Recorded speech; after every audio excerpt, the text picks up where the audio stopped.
एक हिंदुस्तान की तस्वीर 1960 के दशक से 2014 तक देखने को मिलती थी और दूसरी तस्वीर 2014 के बाद देखी गई। हिंदुस्तान ने कभी नहीं सोचा था कि उसकी तस्वीर ऐसी भी हो सकती है और ये सब मुमकिन हुआ पीएम मोदी के कारण। पहले के प्रधानमंत्री हाथ बांधकर एक कोने में खड़े हो जाया करते थे, लेकिन आज के प्रधानमंत्री आंख में आंख डालकर बात करते हैं और विकसित कहे जाने वाले, सुपर पावर कहे जाने वाले देश खुद आकर उनसे बात करते हैं, क्योंकि उन्हें पता चला है कि हम हैं क्या। अगर कहा जाए कि हिंदुस्तान खुद अब तक अपनी ताकत से अनभिज्ञ था तो शायद गलत नहीं होगा। नुपुर शर्मा के मुद्दे पर जो मुस्लिम राष्ट्र किसी एजेंडे के तहत भारत की तरफ आंखें तरेर रहे थे, आज वो तारीफों के पुल बांध रहे हैं। जो अमेरिका हर छोटी बड़ी बात पर बैन लगा दिया करता था, वो आज रिक्वेस्ट करता है। ये बदलते भारत की तस्वीर है जो दुनिया ने देखी है। जय श्री राम।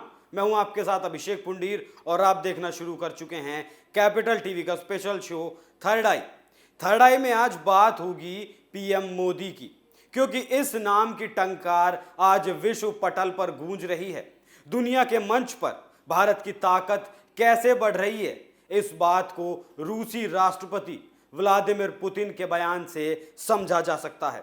रूसी राष्ट्रपति ने जमकर भारत के प्रधानमंत्री नरेंद्र मोदी की तारीफ की। पुतिन ने कहा कि पीएम मोदी उन लोगों में से एक हैं जो स्वतंत्र विदेश नीति को लागू करने में सक्षम हैं। इस वक्त भारत के विदेश नीति की दुनिया भर में चर्चा है और पुतिन भी इसकी तारीफ करने से खुद को रोक नहीं सके। पीएम नरेंद्र मोदी को पुतिन ने सच्चा देशभक्त बताया। पुतिन ने ये बातें मॉस्को में वल्दाई डिस्कशन क्लब की 19वीं वार्षिक बैठक में कही। पुतिन का यह बयान इसलिए भी खास है क्योंकि पिछले महीने एससीओ की बैठक में भारतीय प्रधानमंत्री ने रूसी राष्ट्रपति के सामने कहा था कि अभी का युग युद्ध का नहीं है, इसलिए यूक्रेन रूस के बीच विवादों को शांति से सुलझा लेना चाहिए। दो देशों की अनबन का खामियाजा पूरी दुनिया को नहीं भुगतना पड़े। भारत और रूस, इन दोनों देशों के संबंध कैसे हैं, ये बात किसी से छिपी नहीं है, लेकिन ये समझना भी जरूरी है कि पुतिन ने पीएम मोदी का लोहा क्यों माना। रूस के यूक्रेन पर हमले के बाद से ही यूरोपीय देशों की ओर से रूस पर प्रतिबंध लगाए जाने शुरू हो गए।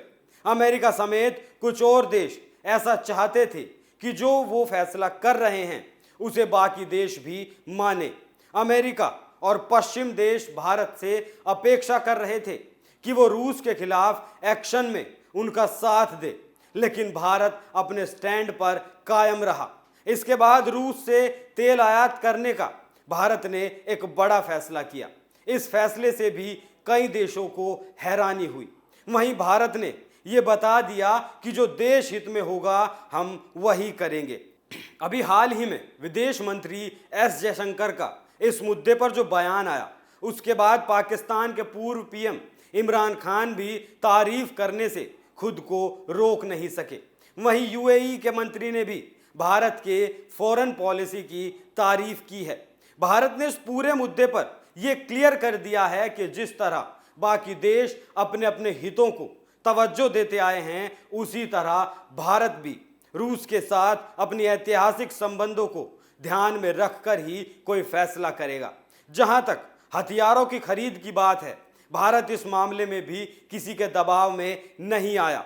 भारत रूस से हथियार खरीदता रहा है और इस बार भी अमेरिका के किसी प्रतिबंध की फिक्र किए बिना वो आगे बढ़ता रहा। पश्चिमी देशों, खासकर अमेरिका की तरफ से अक्सर ही प्रतिबंधों का डर रहता है, लेकिन रूस के साथ ऐसा नहीं है। 60 के दशक में ऐसा हुआ था जब भारत ने रूस से पहली बार मिग फाइटर जेट्स खरीदे थे।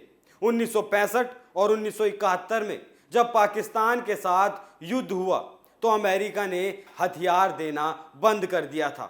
वहीं हाल ही में रूस ने भारत को S-400 मिसाइल सिस्टम की डिलीवरी शुरू कर दी है। कई मौकों पर अमेरिकी प्रशासन ने भारत को रूस से S-400 मिसाइल सिस्टम ना खरीदने की अपील भी की थी। अमेरिका की किसी भी ऐसी सलाह धमकी को दरकिनार करते हुए भारत ने हर बार कहा था कि वो रूस के साथ इस रक्षा सौदे को पूरा करने को लेकर प्रतिबद्ध है। इस मामले में भारत की कूटनीति सबने देखी। भारत दुनिया का बड़ा हथियार खरीदार देश है और अमेरिका भी उसे नाराज नहीं कर सकता। भारत ने एक दो नहीं कई मौकों पर रूस के खिलाफ लाए गए प्रस्ताव पर वोटिंग से दूरी बना ली। पिछले दिनों ही संयुक्त राष्ट्र सुरक्षा परिषद में अमेरिका और अल्बानिया की पेश किए गए उस मसौदा प्रस्ताव पर भारत मतदान से दूर रहा, जिसमें रूस के अवैध जनमत संग्रह और यूक्रेनी क्षेत्रों पर उसके कब्जे की निंदा की गई थी। इस प्रस्ताव में मांग की गई थी कि रूस यूक्रेन से अपने बलों को तत्काल वापस बुलाए। यूक्रेन संकट पर भले ही दुनिया दो खेमों में बढ़ती दिखी, लेकिन भारत का रुख आज भी साफ है। भारत की ओर से मैसेज क्लियर है, वो किसी खेमे में खुद को बांधकर नहीं रखना चाहता। यूक्रेन रूस युद्ध के बीच बार बार वोटिंग से भारत की दूरी को लेकर अमेरिका ने दबाव बनाने के लिए धमकाने वाला लहजा भी अपनाया, लेकिन उसका कोई असर नहीं हुआ। पीएम मोदी के आगे प्रेशर पॉलिटिक्स पूरी तरह फेल रही। यूक्रेन से अपने नागरिकों को निकालने के मामले में भारत ने दुनिया के कई देशों को पीछे छोड़ दिया। ऑपरेशन गंगा चलाकर भारत ने यूक्रेन से अपने नागरिकों को कैसे निकाला, ये सब ने देखा। एक और जब कुछ देशों ने अपने नागरिकों के सामने हाथ खड़े कर दिए, वहीं भारत ने अपने नागरिकों की सुरक्षित वापसी सुनिश्चित की। इतना ही नहीं, भारतीय ध्वज तिरंगे वाली बसों को कैसे सुरक्षित रास्ता दिया गया। इस जंग के बीच यूक्रेन ने भारत की ओर देखा। वहीं कई देशों ने यह माना है कि भारत की इसमें अहम भूमिका है। यूक्रेन उम्मीद कर रहा है कि जंग के बाद बुनियादी सुविधाओं को फिर से पटरी पर लाने में काम में भी भारत उसकी मदद करेगा। युद्ध को लेकर पीएम मोदी का स्टैंड शुरू से ही क्लियर रहा और पिछले दिनों एससीओ में भी मोदी ने दो टूक में इसको समझा दिया था। यही वजह है कि आज भारत के विदेश नीति की चर्चा दुनिया में चल रही है। विदेश नीति की हो रही चर्चा का एक बहुत बड़ा श्रेय विदेश मंत्री एस जयशंकर को भी जाता है, जिनके सटीक फैसले और ना झुकने वाली रणनीति हर क्षेत्र में कामयाब रही।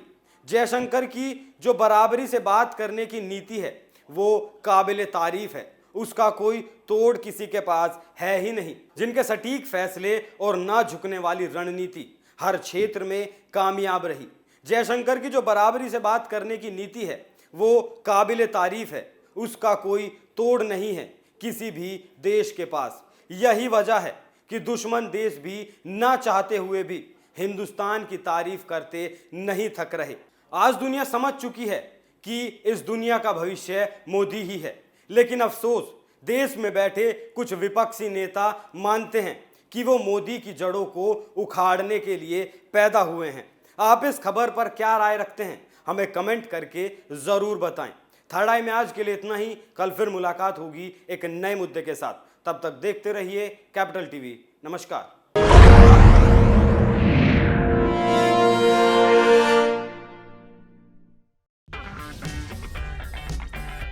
अगर आपको हमारा वीडियो पसंद आया हो तो इसे लाइक करें, हमारे चैनल को सब्सक्राइब करें और हाँ, बेल आइकन दबाना ना भूलें ताकि आप तक हमारे वीडियो की नोटिफिकेशन पहुंचती रहे।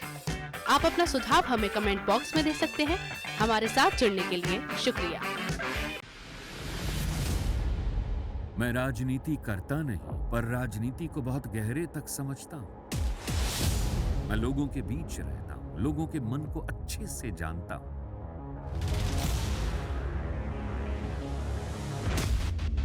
पब्लिक और पॉलिटिक्स की हर नब्ज को खूब पहचानता हूं। संघर्ष की सियासत से सत्ता के सिंहासन तक मैं हर खबर से खरा सच निकालता हूं।